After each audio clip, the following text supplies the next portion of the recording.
নাম ঘোষণা করে মঞ্চে রাখার জন্য আহ্বান জানাচ্ছি।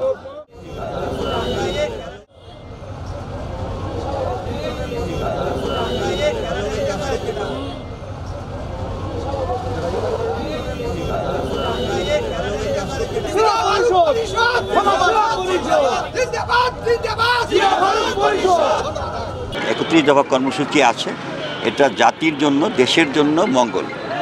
এর মধ্যে সমস্ত কিছু আছে, কিভাবে শ্রমিকের উন্নয়ন করা যাবে, সমস্ত রকমের বৈষম্য দূর করে একটা সুষমভাবে আমাদের একটা সমাজ প্রতিষ্ঠা করার লক্ষ্যে তিনি এই চিন্তা করেছেন।